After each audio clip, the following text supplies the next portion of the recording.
अध्याय 3 परम सत्य की धारणा, पृष्ठ संख्या 115। पारंपरिक विज्ञान। देखो भाई, सारी सृष्टि का मौलिक उपादान कारण भी, निमित्त कारण भी और कर्म का मूल कारण भी, हाँ, इस सृष्टि के विस्तार रूपी कर्म का कारण और हमारे जन्म कर्म का कारण भी सृष्टि की यह सशक्त कारण कार्य परंपरा ही है ना। अतः यह तो सृष्टि के कण कण में, प्रत्येक प्राणी के अंतर्मन में अपने अस्तित्व बोध के कारक अस्मिता भावमय प्राकृत संस्कार के रूप में प्रतिष्ठित है। इस अमिट संस्कार के कारण ही प्रकृति हो या प्राणी, कहीं भी किसी में भी बिना कारण के किसी कार्य का होना तो संभव ही नहीं है। हाँ, देश काल की दृष्टि से कितना भी छोटे से छोटा कार्य ही क्यों न हो, उसके पीछे उसका एक प्राकृत कारण और कारण के भी पीछे अव्यक्त चेतन अवश्यमेव होगा। पूर्व जन्म के विशेष विशेष भावों वाले कर्मों के कारण ही उसके कार्य रूप परिणाम में वैसी वैसी योनि में देह मिलती है और देह के अनुरूप ही आत्म चैतन्य भी उतनी ही सीमित या विस्तृत रहती है।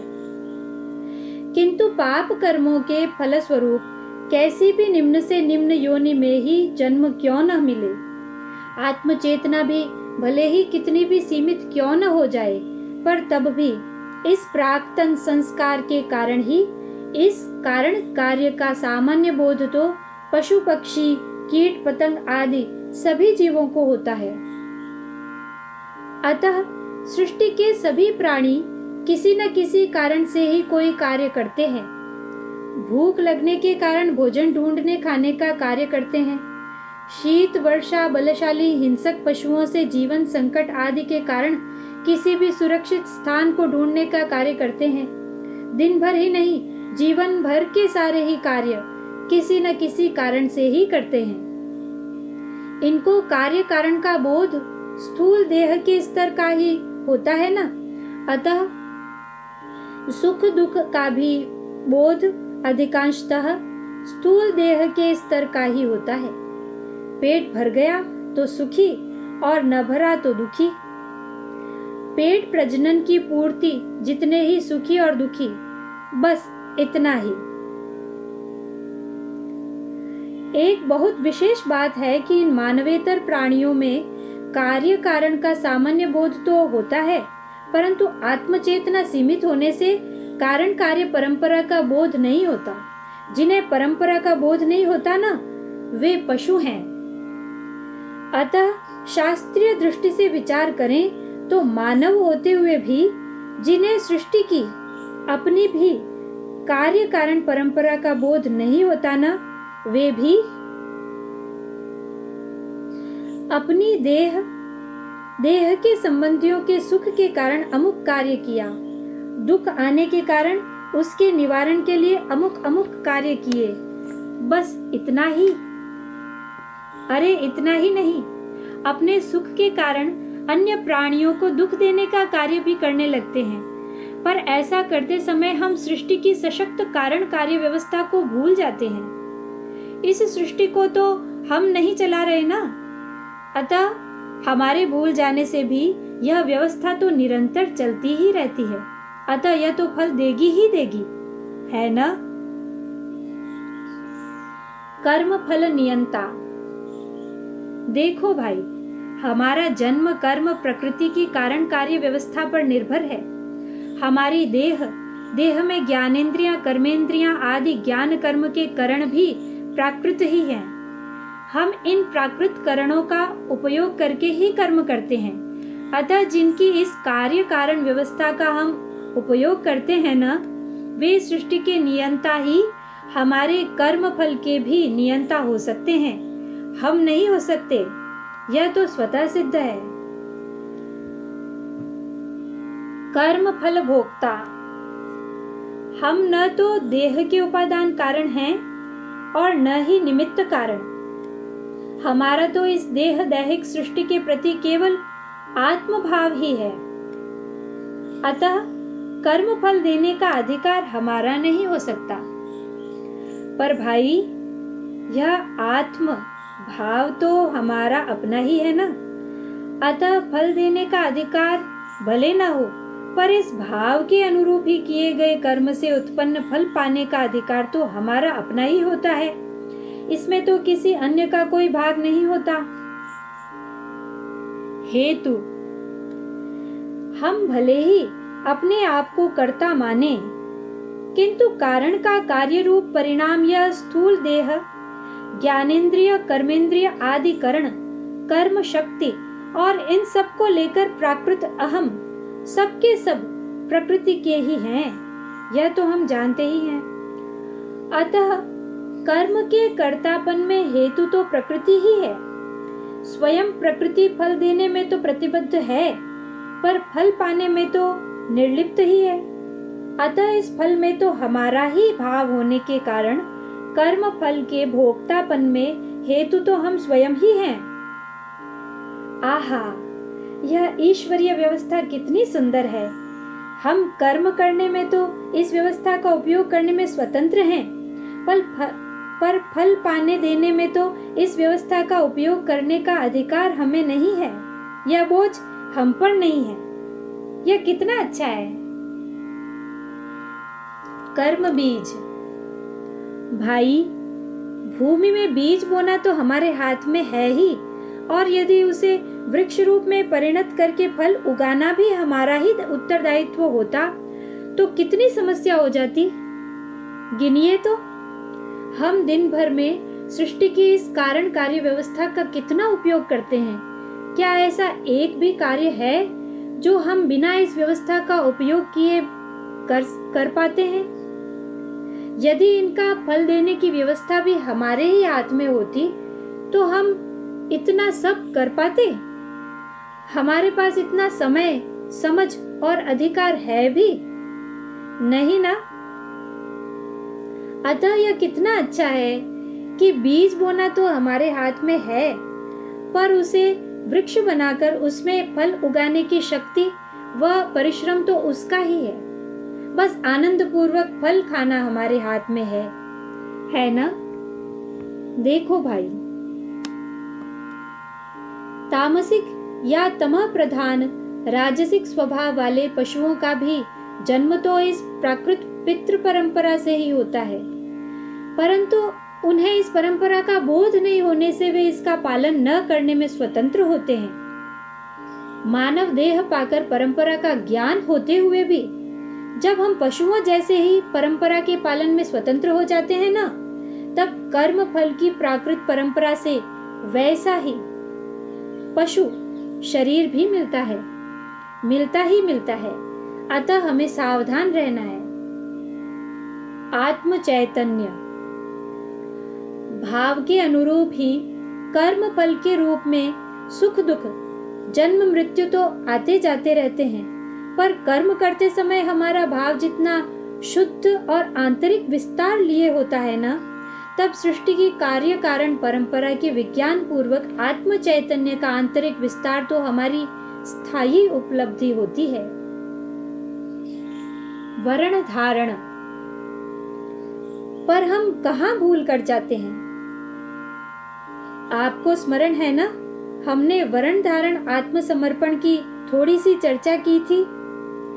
इसमें पृथ्वी आदि सृष्टि को उत्पन्न करने वाले सविता देवता के वर्ण धारण की प्रार्थना की गई है। कारण रूप सविता देवता का कार्य रूप परिणाम ही पृथ्वी है, पर हम यह जानते हुए भी कारण का वर्ण नहीं करके कार्य का ही वर्ण कर लेते हैं। इसीलिए शास्त्रों ने हमें एक बीज मंत्र दिया, भूः। एक बार तो भ्रम होता है कि हमें तो अपने से दूर सविता देवता का वर्ण करना है, अतः भुवः बीज तो ठीक है, पर जिस भूलोक पर हम बैठे हैं उसी का बीज जपने का क्या तात्पर्य है। भाई, कारण रूप सविता देवता का ही कार्य रूप परिणाम यह भूलोक है ना। अतः ये सविता देवता रूपी कारण तो अब भी अव्यक्त रूप से इस भूलोक रूपी कार्य में विद्यमान है। अव्यक्त होने से वे तो हमें दिखाई नहीं देते, पर उनका कार्य रूप परिणाम ये पार्थिव पदार्थ ही दिखाई देते हैं, अतः हम इनका ही वर्ण कर लेते हैं। यह भूह नामक बीज तो जो हुआ है उसका नहीं, जिनसे हुआ है और जो अब भी अव्यक्त रूप से इसी में समाये हुए हैं, इनका वर्ण करने की शक्ति देता है। जब हमारी सृष्टि के प्रति भोग दृष्टि होती है ना, तब हम कार्य रूप सृष्टि का वर्ण करते हैं, और जब योग दृष्टि होती है तब कारण सृष्टि का वर्ण करते हैं। कारण का वर्ण होते ही हम वैज्ञानिक दृष्टि से सच्चिदानंद स्वरूप में ही पूर्णता पाने वाली सृष्टि का कार्य कारण परंपरा से, सृष्टि की कार्य कारण परंपरा से जुड़ जाते हैं। निष्कर्ष, अब हम समझ सकते हैं कि स्वयं भगवान ऐसा क्यों कहते हैं कि यह मनुष्य शरीर तो विज्ञान के लिए ही मिलता है, अन्य कार्यों के लिए तो पशु आदि अनेक योनियां बनी हुई है ही।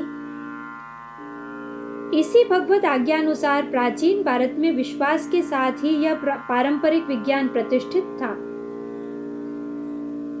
कुल पुरुष, पुरुषेश्वर। देखो भाई, हमारा जन्म भी, कर्म भी, जिस स्थान पर अभी बैठे हैं, यह देश भी, यह काल भी, जो कुछ भी दिखाई दे रहा है ना, यह सभी कारण कार्य परंपरा से ही आया है। जो प्राकृत है वह तो सीधे ही परंपरा से आया है, और जो कृत्रिम है ना, उसकी भी उपादान सामग्री तो परंपरा से ही आई है ना। अतः हम इनमें से किसी भी एक को पकड़कर क्रमशः इसकी ही कार्य कारण परंपरा अनुसार चलते रहे ना, तो उस एक तक ही पहुंचेंगे। श्रीमद् भागवत तो महासमुद्र है। श्री सुखदेव जी महाराज ने तो देश को, काल को, कर्म को, जन्म को, कुल को, हाँ, केवल मानवों या सुरों के कुल को नहीं, असुरों की कुल परंपरा को भी पूर्णता तक पहुंचाने का श्लाघनीय प्रयास किया है। श्रेष्ठ में तो शक्ति है ही, पर अपने तमोगुणी प्रभाव से निकृष्ट दिखने वाला भी उस दिव्य परंपरा से ही आया है, और इसी महनीय परंपरा अनुसार पुनः अपने मूल तक पहुंचने की शक्ति सरणी भी उसके प्राकृत स्वभाव में ही निहित है। पूर्णतया स्पष्ट और आशान्वित वाणी में ऐसा सशक्त संदेश श्रीमद् भागवत के पद पद में सुना जा सकता है।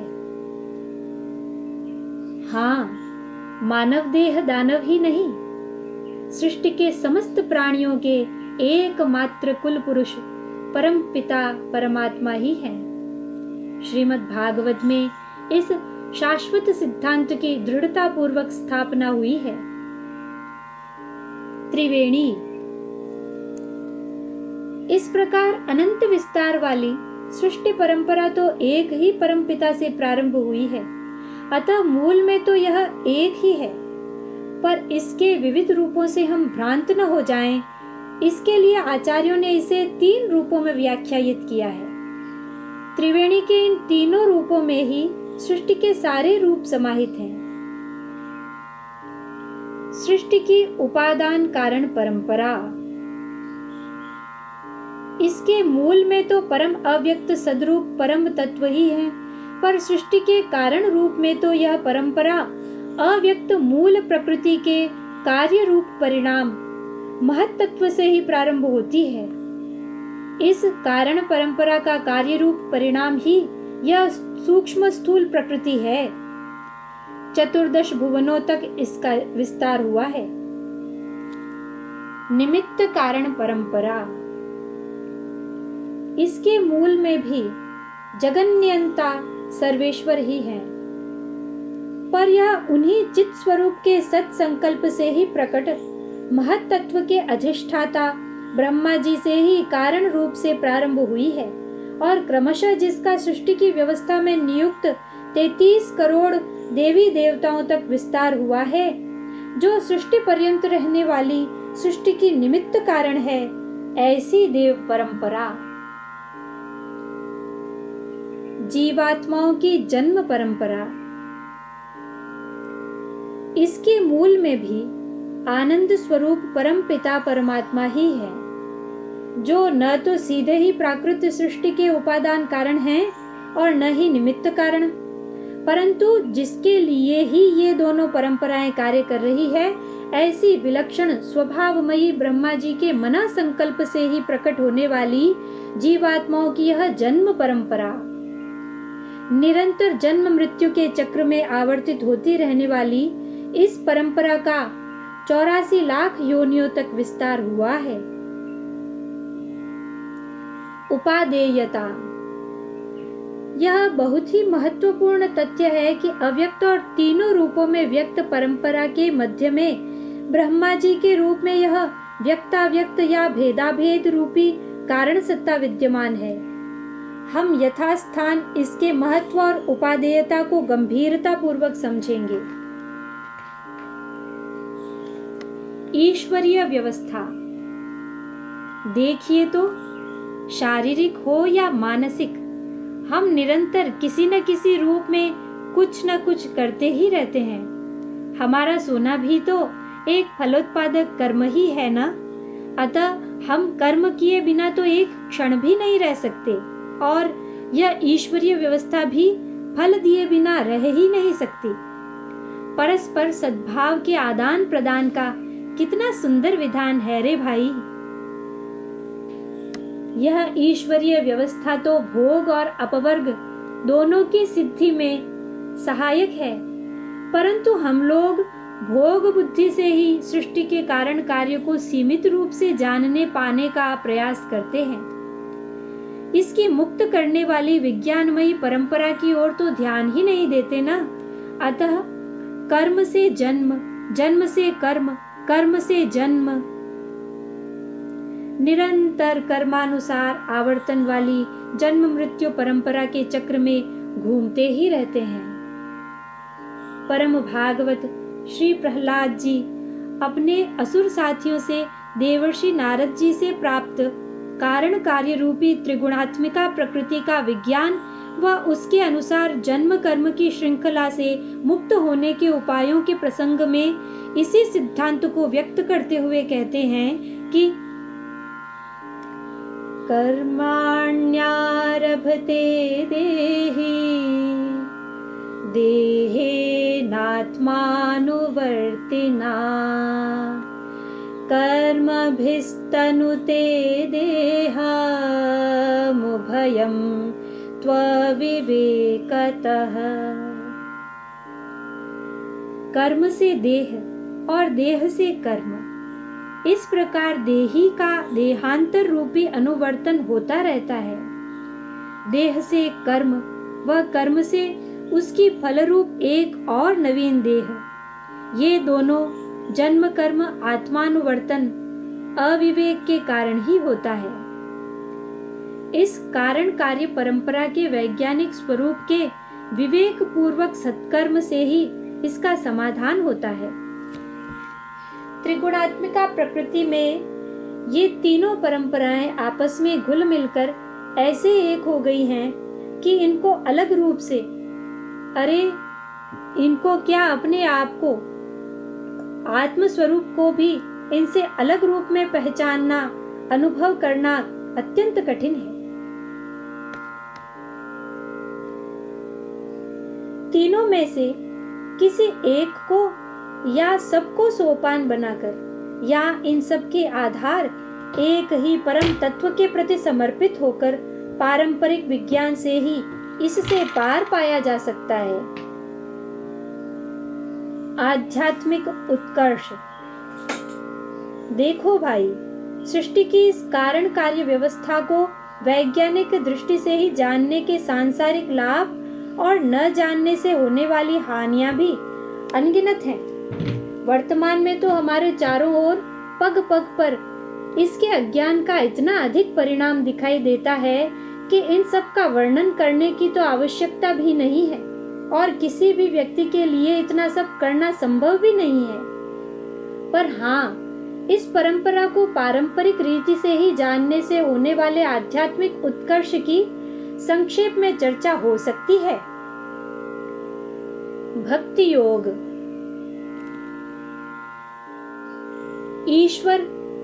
ईश्वरीय शाक्त व्यवस्था के अंतर्गत परिणामी सत्व वाला यह प्राकृत जगत और ईश्वरीय अंश जीवात्माओं के अंतः संबंध का ज्ञान विज्ञान भी इस कारण कार्य परंपरा को सूक्ष्मता से जानने पर ही संभव है। हमारे लिए तो परिणामी सत्व वाले प्राकृत जगत के विवेक से ही अपरिणामी विशुद्ध सत्वमय अप्राकृत लोक का द्वार उद्घाटित होता है। अतः भक्ति योग का बीज तो ईश्वरीय अंश जीवात्मा और ईश्वरीय शक्ति के अंतः संबंध में ही निहित है। इसीलिए भक्ति पथ के सभी आचार्यों ने इन तीनों ईश्वर जीव जगत की बहुत विस्तार से व्याख्या की है। ज्ञान योग। सृष्टि की शक्ति माया कार्य कारण व्यवस्था के प्रति वैज्ञानिक दृष्टिपूर्वक इसके चैतन्यमयी स्वरूप आधार में आत्मनिवेश से ही इस प्राकृत अभिनिवेश से मुक्त हुआ जा सकता है। राजयोग। देखो भाई, जिनसे जाना जाता है वे ज्ञानेंद्रियां, मन बुद्धि आदि करण प्राकृत हैं। अतः इनके द्वारा जिनको जाना जा सकता है ना, वे भी प्राकृत पदार्थ ही हो सकते हैं। ये दोनों ही जड़ हैं, परंतु जानने वाला तो चेतन है ना। अतः जड़ से चेतन को तो नहीं जाना जा सकता, पर हाँ, जैसे लोहे से लोहा कटता है ना, ऐसे ही करणों के कुशलता पूर्वक प्रयोग से इस जड़त्व का निराकरण होकर करण कारण रहित स्वरूपानुभूति में तो अवश्य ही प्रतिष्ठित हुआ जा सकता है। इसे ही राजयोग कहते हैं। कर्मयोग।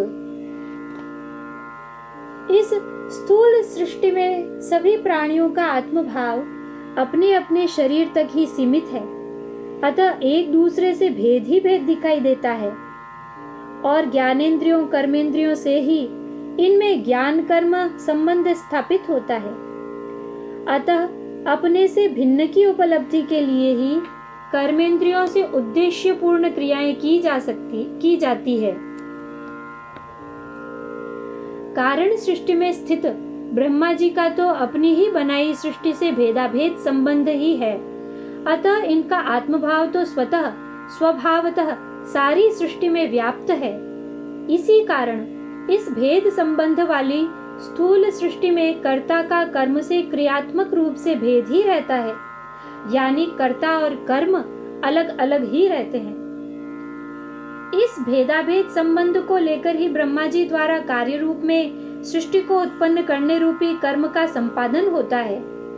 सृष्टि रचना के महत् उद्देश्य से ही यह कर्म होता है। अतः व्यक्तिशः स्वार्थ न रहने से कर्म में दिव्यता प्रकट होती है। इस दिव्यता के कारण ही कर्ता कर्म में भी जैसा सृष्टि के साथ है वैसा ही भेदाभेद संबंध ही रहता है। ब्रह्मा जी के लिए ऐसे भेदाभेद संबंध वाले कर्म में स्थूल क्रिया की अपेक्षा नहीं रहती। संकल्प से ही कर्म प्रेरणा संचरित होती है। हम तो स्थूल जगत में रहने वाले स्थूल शरीरधारी हैं ना, अतः स्थूल शरीर से क्रियाएं तो करनी पड़ती है, पर आंतरिक दृष्टि से हमारा भी सृष्टि के साथ ब्रह्मा जी जैसा भेदाभेद संबंध जुड़ जाए और कोई लौकिक स्वार्थ न रहने से तदनुसार कर्ता कर्म में भी वैसा ही भेदाभेद भाव संबंध हो, तो प्राकृत व्यवस्था अनुसार हमारे सद्भाव पूर्वक ब्रह्मा जी तक हमारी अंतरयात्रा सुसंपन्न होती है। सत्कर्मों के फलस्वरूप ऐसा होने पर भी हमारे कर्म बीज का समूल नाश नहीं होता। यह तो हम जानते ही हैं कि किसी भी वृक्ष के फल में ही नवीन वृक्ष को जन्म देने वाले बीज रहते हैं। अतः हमारे भी फलाकांक्षा युक्त प्रत्येक कर्म में नए कर्मों के बीज रहते ही रहते हैं। इसी कारण जन्म कर्म, कर्म जन्म की यह श्रृंखला बनी ही रहती है। यदि हमारे कर्म भी फलाकांक्षा रहित हों तो कर्म बीज का समूल नाश हो सकता है, पर यह हो कैसे?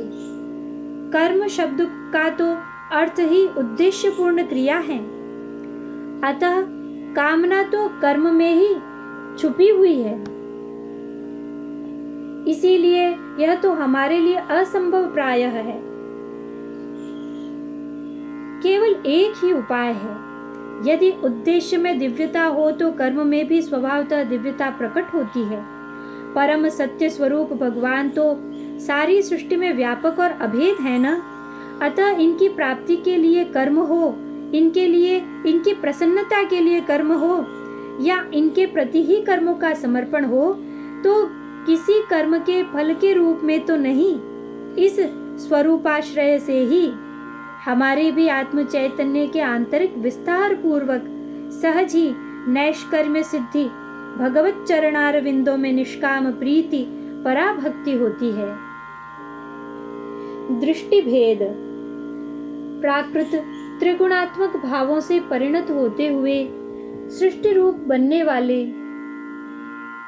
उपादान कारण, भेदा भेदमय प्राकृत संबंध रखकर सृष्टि को बनाने वाले निमित्त कारण और अकारण ही इनमें आत्मभाव रखकर प्राकृतिक उपादानों के साथ निरंतर आवर्तित होते हुए फल भोगने वाले जीव, इन जीवों में भी सृष्टि के इन वैज्ञानिक रहस्यों को जानने समझने, इस प्राकृत बंधन से परे होने की योग्यता रखने वाले मानव, यानी सृष्टा सृष्टि और सृष्ट जीवों के विभिन्न क्रियाकलापों को सभी अनुभवी आचार्यों ने हमारे आध्यात्मिक उत्कर्ष के सद्भाव से ही अनेक दृष्टिकोणों से परिभाषित किया है।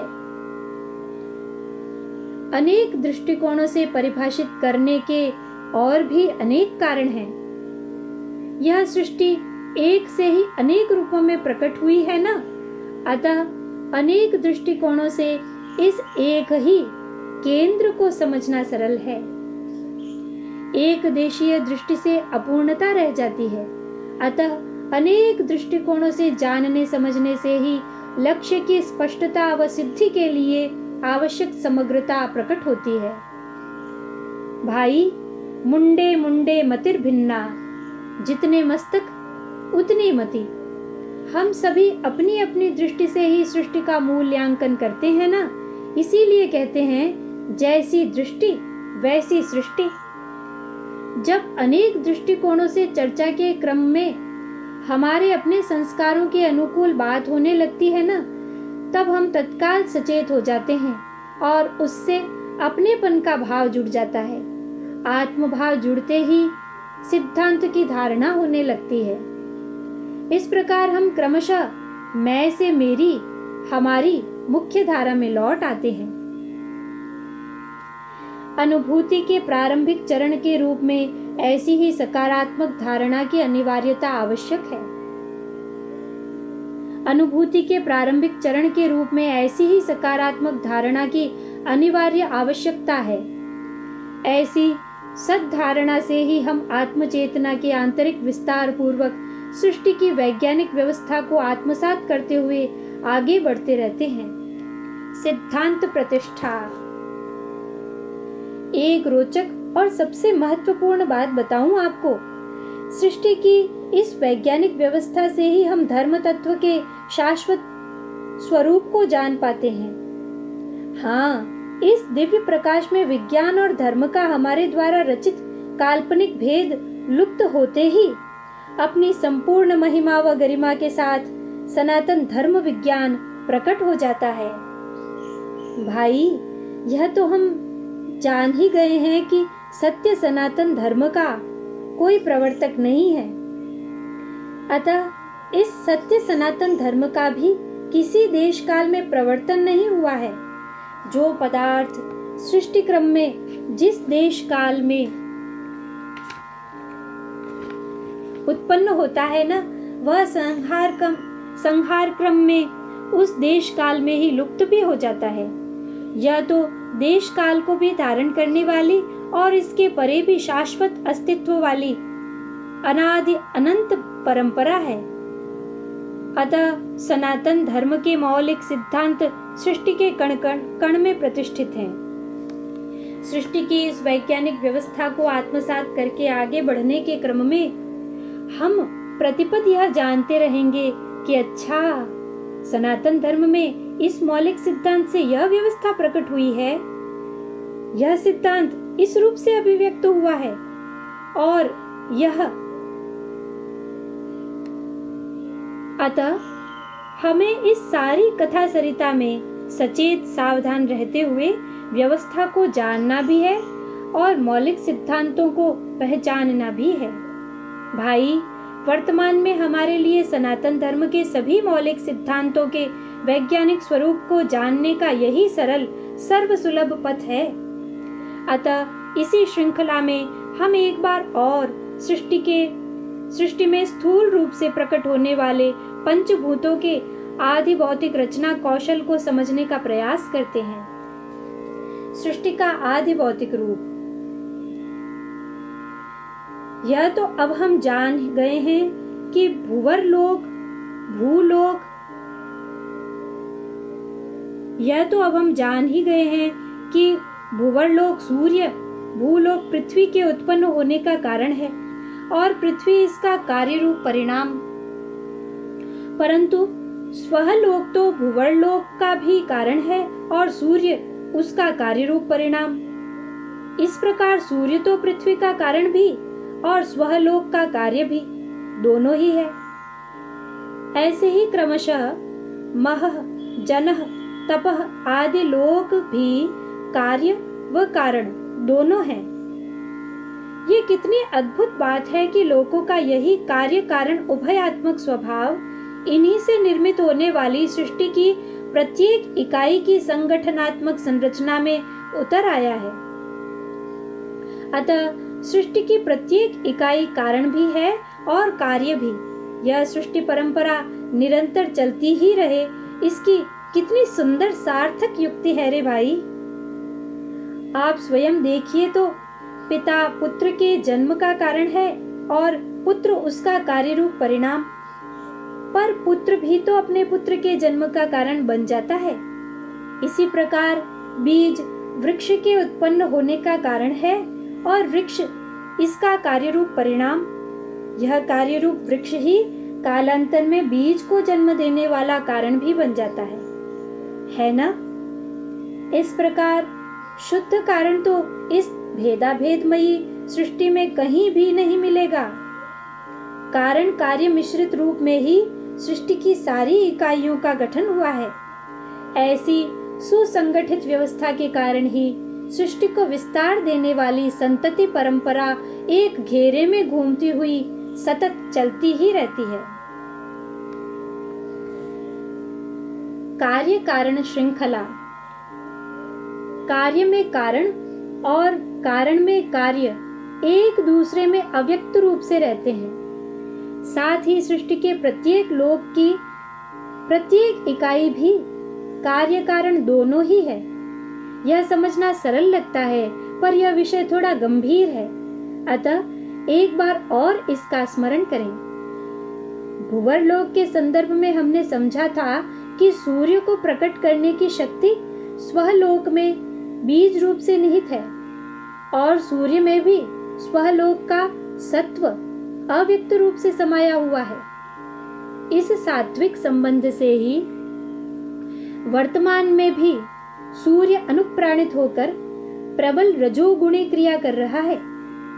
अतः हम समझ सकते हैं कि कारण में कार्य व कार्य में कारण दोनों एक दूसरे में समाये हुए हैं। अंतः संबंध। हमने यह भी जाना था कि यह कार्य रूपी सूर्य भी पृथ्वी का कारण बन जाता है। अतः यह तो कार्य कारण दोनों ही है। सूर्य की आंतरिक संरचना को ध्यान से देखें तो हम जान पाएंगे कि यह सूर्य भी अव्यक्त कार्य रूप से स्वलोक में स्थित है। साथ ही स्वयं सूर्य में तो कारण रूप से अव्यक्त स्वलोक और इससे ही कार्य रूप में प्रकट होने वाली पृथ्वी भी, यानी ऊपर का स्वलोक और पृथ्वी रूपी निम्न लोक, दोनों एक ही स्थान में अव्यक्त रूप से समाये हुए हैं। यह कैसी एक दूसरे में युक्ति पूर्वक गुथी हुई सुंदर और सुसंगठित सृष्टि श्रृंखला निर्मित हुई है ना? अप्राकृत परम तत्व तो सर्वत्र समान रूप से व्यापक है ही, साथ ही इस अद्भुत रचना कौशल के कारण ही सत्यलोक से भुवर्लोक तक सारे ही श्रृंखलाबद्ध स्तर भी अव्यक्त रूप से प्राकृत आधार बनकर इस पृथ्वी और पार्थिव पिंडों में समाये हुए हैं। आपने कभी पार्थिव शिवलिंग अथवा अन्य पार्थिव प्रतिमा का पूजन किया है? अथवा अपने ही पार्थिव शरीर के भीतर स्थित लौकिक व्यवस्था का अवलोकन किया है?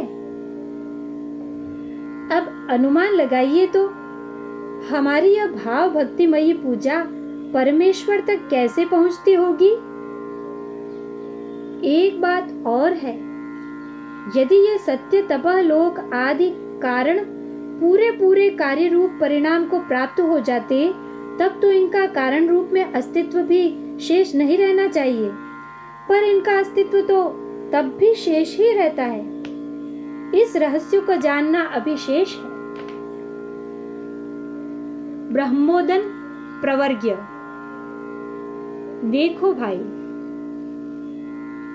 भगवान की ब्रह्मोदन प्रवर्ग्य की बहुत ही सुंदर व्यवस्था बनी हुई है। जो लोक जिस उच्च लोक से उसके प्रवर्ग्य के रूप में उत्पन्न हुआ है, अब भी इस कार्य रूप लोक के अस्तित्व को बनाए रखने के लिए भोजन की उस संबद्ध लोक में निरंतर आहुति लगती रहती है। अतः कार्य ब्रह्म में यानी इस निम्न लोक में यज्ञाहुति को ब्रह्मोदन कहते हैं और इस प्रक्रिया में उच्च लोक के त्याज्य अंश को कहते हैं प्रवर्ग्य। वृजी वर्जने धातु से बने इस शब्द का तो अर्थ ही है प्रकृष्टता पूर्वक त्याग देना। हमने पूर्व में भी सूर्य के उदाहरण से ही कारण कार्य परंपरा को समझा है। अतः हम जानते हैं कि भुवर्लोक के त्याज्य अंश से ही यह भूलोक प्रकट हुआ है और अब भी इससे ही अनुप्राणित है ना? अब भी सूर्य से सहज रूप से निःसृत होने वाला इसका रजः तमः प्रधान त्याज्य अंश प्रवर्ग्य ही पृथ्वी के अस्तित्व को बनाए रखने के लिए अति आवश्यक भोजन ब्रह्मोदन है। सूर्य के अपने अस्तित्व को बनाए रखने के लिए तो इसके अपने ही प्रवर्ग्य का कोई उपयोग नहीं है, इसके विपरीत त्याग में ही अनुकूलता है। पर पृथ्वी के लिए तो यह जीवन ब्रह्मोदन है। इस प्रकार सूर्य के अस्तित्व के लिए अति आवश्यक सत्व तो शेष ही रहता है, पर थोड़े से आधार रूप सत्वांश के साथ इसका रजस तमस अंश ही प्रवर्ग्य के रूप में पृथ्वी तक पहुंचता है। सत्यलोक से प्रारंभ करें तो उसके अस्तित्व के लिए आवश्यक सत्व तो इस व्यवस्था के कारण शेष ही रहता है और थोड़ा सा सत्व रजस अंश ही रजस तमस के रूप में परिणाम को प्राप्त होकर निम्नवर्ती तपहलोक का निर्माण भी होता है और निरंतर अबाध रूप से प्रवाहित होने वाला यही सत्वांश रूपी प्रवर्ग्य तपहलोक का ब्रह्मोदन भी बन जाता है। इसी प्रकार क्रमशः तपह से जनः, जनः से महः, महः से स्वः, स्व से भुवः और भुवः से भूलोक तक पहुँचते पहुँचते कितना सा सत्वांश और कितना राजसिक तामसिक अंश पृथ्वी को मिलता है रे भाई। इस तमस की अधिकता के कारण ही तो यह पृथ्वी स्थूल भी है और अंधकारमयी भी। ओह, सामान्य रूप से प्रकाशित होने व अपने दैनंदिन कार्यों के संपादन के लिए भी यह तो अपने कारण पर ही निर्भर है। इसी कारण सत्यलोक के स्वसंवेद्यात्मक दिव्य प्रकाशमय सत्व की तो अभी हम पृथ्वीवासी कल्पना भी नहीं कर सकते। अप्राकृत लोक। एक विलक्षण बात बताऊं आपको, वर्तमान दृष्टि से देखें तो परमाणुओं से भी अत्यंत सूक्ष्म कणों की रजोगुणी गतियों से प्रारंभ करके पृथ्वी की दैनिक और वार्षिक गतियां, सूर्य का अपने सौर परिवार सहित भ्रमण आदि गति, सूर्य का अपने सौर परिवार सहित भ्रमण परिक्रमण आदि गति ही गति के मध्य भी हमें स्थिरता का अनुभव होना एक आश्चर्यजनक घटना है। इस अनुभव का कारण विशुद्ध सत्वमय अप्राकृत लोक ही है। सभी प्राकृत लोकों को गतिशीलता में भी स्थिरता का अनुभव देने वाला प्राकृत कुंठा से रहित विशुद्ध सत्वमय अप्राकृत वैकुंठ लोक का विशुद्ध सत्व तो पूर्ण रूप से शेष ही रहता है, कभी भी काल के कलनात्मक प्रभाव से परिणाम को प्राप्त होकर विचलित न्यूनाधिक नहीं होता। देश कालातीत चैतन्य भी परिणमित नहीं होता और जिसमें यह चैतन्य ओत प्रोत रहता है, उस अप्राकृत लोक का विशुद्ध सत्व भी परिणाम को प्राप्त नहीं होता। चैतन्य की दृष्टि से देखें तो शेष साई इस विशुद्ध सत्वमयी शैया पर ही शयन करते हैं। प्राकृत भूमि सत्यलोक से प्रारंभ करें तो उसके अस्तित्व के लिए आवश्यक सत्व भी इस विशुद्ध सत्वमय अप्राकृत लोक से निकट संपर्कित होने के कारण ही शेष रहता है और उस सत्यलोक के प्रवर्ग्य से ही तपलोक का निर्माण हो जाता है। संस्कृत व्याकरण की दृष्टि से देखें तो इस प्रवर्ग्य शब्द में ही एक और गंभीर व महत्वपूर्ण अर्थ छुपा है। किसी लोक के प्रवर्ग्य से जिस नए लोक का निर्माण और पोषण होता है ना, वह नया लोक भी उसी के अंश से निर्मित, उसी का एक अंश रूप होने और अब भी भीतर से जुड़े ही रहने के कारण यथार्थ में यह भी उसी वर्ग का है, यह संकेत भी मिलता है। और बाहर से आकृति स्तर में भेद दिखाई देने के कारण उससे एक नए वर्ग का निर्माण हो रहा है, ऐसा आभास भी होता है। इस दृष्टि से सृष्टि के ये सारे ही वर्ग भेद बाह्य रूप से अलग अलग भाषित होने पर भी मूल में तो एक ही है। सबके केंद्र में स्थित सत्व से ही इस एकत्व का ज्ञान होता है। गुण ग्रंथन। हम एक बार इस सारी सृष्टि प्रक्रिया को दोहराते हैं। कारण में कार्य और कार्य में कारण अव्यक्त रूप से रहते हैं और सभी लोक व सृष्टि की प्रत्येक सुसंगठित इकाई कार्य व कारण दोनों ही है। अतः ये प्राकृत कार्य कारण तो बहुत गहनता से एक दूसरे में गुंथे हुए हैं। इतना ही नहीं, आकाश आदि पांचों भूत भी इस कार्य सृष्टि में तो आपस में मिले हुए ही हैं। साथ ही इनके शब्दादि गुण भी एक दूसरे में गुंथे हुए ही हैं। इनके प्रभाव से इन्हीं से निर्मित सृष्टि की प्रत्येक सुसंगठित इकाई भी गुंथी हुई ही है। इस प्रकार भूलोक से सत्यलोक महत्तत्व तक व्याप्त यह सारी कार्य कारण परंपरा शुद्ध वैज्ञानिक रीति से एक दूसरे में गुंथी हुई है। आपने कोई बटी हुई रज्जू तो अवश्य ही देखी होगी। अतः हम जानते हैं कि उसमें एक दूसरे में गुंथे हुए 3 सूत्र होते हैं। 2 धागों से कभी भी रस्सी नहीं बटी जा सकती, 3 ही चाहिए। यह सृष्टि भी सत्व रज तम रूपी 3 गुणों से गुंथी हुई रज्जू ही है, जिससे भी और जिसमें भी सृष्टि ही नहीं, हम सब भी बंधे हुए हैं। इसके सत्व प्रधान केंद्र में सूत्रात्मा के रूप में हिरण्यगर्भ ब्रह्मा जी विराजमान हैं। भाई, भगवान की इच्छा से सृष्टि की उपादान कारण अत्यंत सूक्ष्म और अव्यक्त प्रकृति से ब्रह्मा जी का इतना एकात्म भाव है कि इन प्राकृत त्रिगुणों के रूप में ब्रह्मा जी का गुणमय अहंकार ही परिणाम को प्राप्त होते होते कार्य रूप स्थूल प्रकृति के रूप में अभिव्यक्त होता है। सारी सृष्टि में अहंकार के व्याप्त होने के कारण ही ब्रह्मा जी सूत्रात्मा कहलाते हैं। हम सबका भी प्रकृति प्राकृत शरीरों के प्रति आत्मभाव का कारक ब्रह्मा जी का यह गुणमय अहंकार ही है।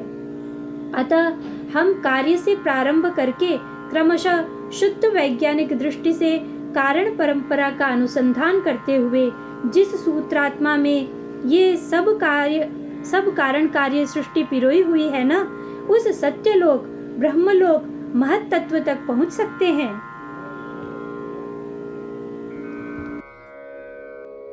अहं हरे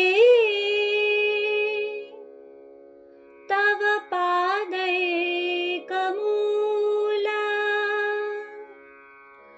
दासानुदासो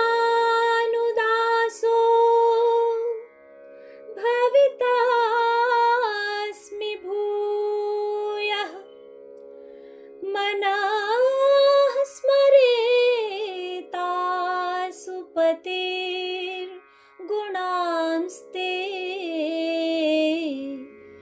गृणीतवा कर्म करोतु कायः न नाकपृष्ठं न च पारमेष्ठ्यं न सार्वभौमं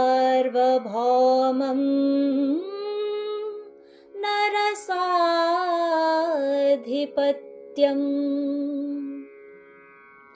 न योगसिद्धिरपुनर्भवं वा समञ्जसत्वा विरहयकाङ्क्षे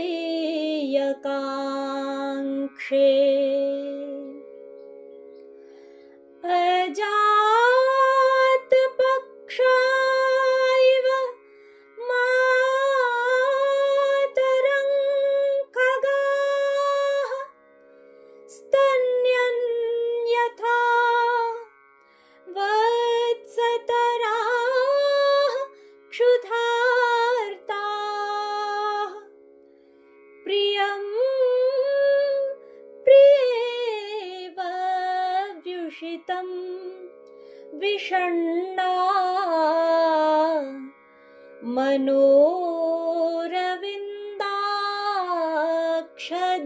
मनोरविन्दाक्षदिदृक्षते त्वाम् ममोत्तमश्लोकजनेषु सख्यं संसारचक्रे भ्रमतः स्वकर्मभिः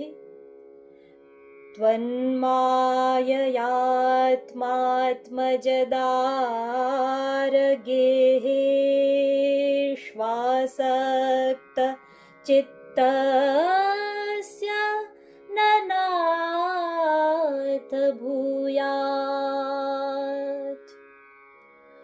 आसक्तचित्तस्य न नाथ भूयात्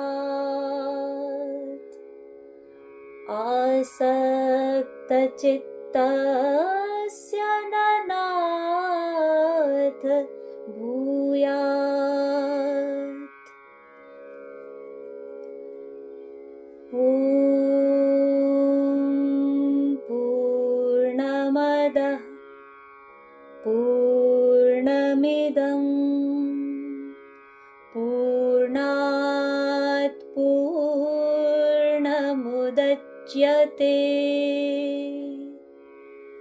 पूर्णस्य पूर्णमादाय पूर्णमेवावशिष्यते।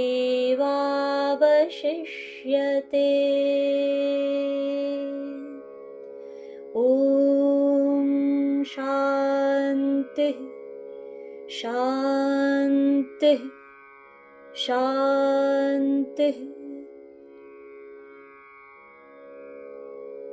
कृष्णाय वासुदेवाय हरये परमात्मने प्रणतः क्लेशनाशाय गोविन्दाय नमो नमः। कृष्णाय वासुदेवाय देवकीनन्दनाय च नन्दगोपकुमाराय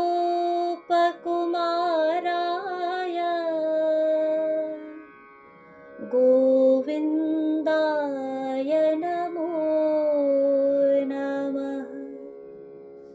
गोविन्दाय नमो नमः। गोविन्दाय नमो नमः। श्रीकृष्णार्पणमस्तु।